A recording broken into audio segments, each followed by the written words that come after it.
Oh, Lord. How's that? Is that okay? I seem to be a little shorter than most of these people. Thank you, Neil. And to the givers of this beautiful reward, my thanks from the heart.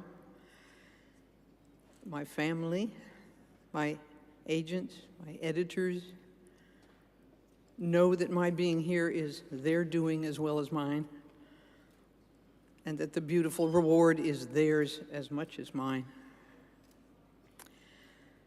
And I rejoice in accepting it for and sharing it with all the writers who were excluded from literature for so long, my fellow authors of fantasy and science fiction,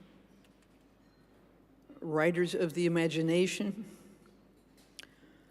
who for the last 50 years watched the beautiful rewards go to the so-called realists.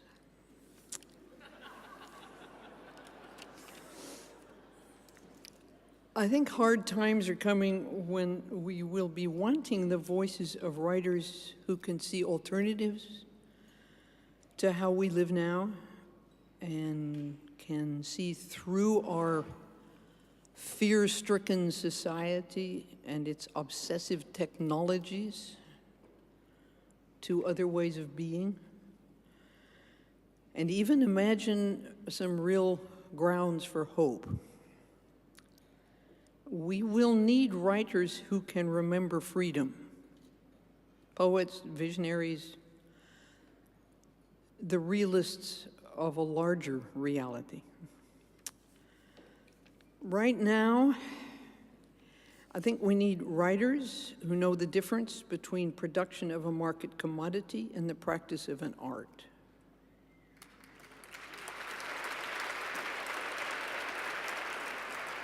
Developing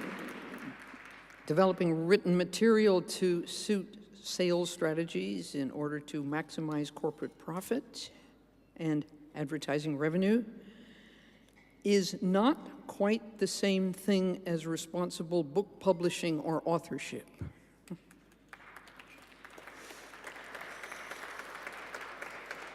Thank you, brave applauders. Yet, I see sales departments given control over editorial.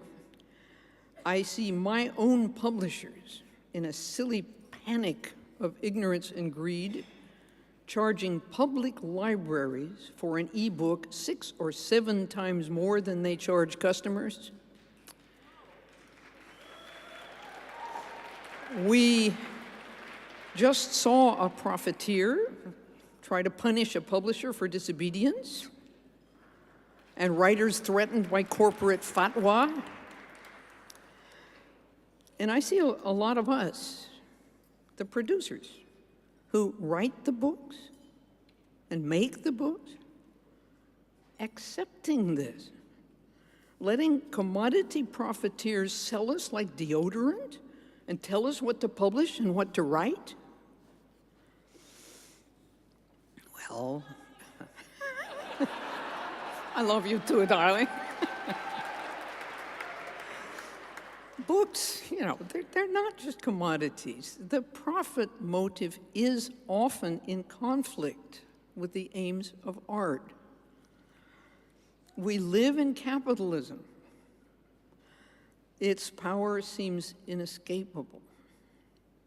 So did the divine right of kings.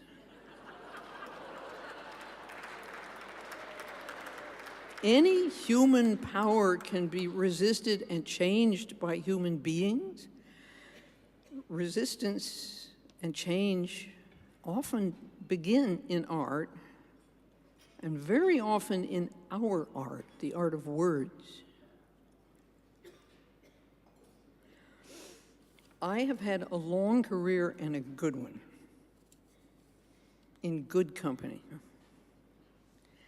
Now here, at the end of it, I really don't want to watch American literature get sold down the river. We who live by writing and publishing want and should demand our fair share of the proceeds. But the name of our beautiful reward is not profit.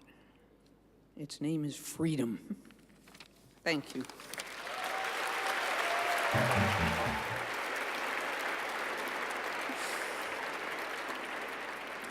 She did not rise out of the earth like an unearthly utopian phoenix. She just walked up to the podium like it was nothing. Unbelievable. I decided a couple weeks ago that I would go to my bookshelf and reread a little Ursula Le Guin to come up with something witty to say, and then the whole day slipped away from me, and I'd reread The Lathe of Heaven for the 20th time. Ursula Le Guin, that's all I have to say.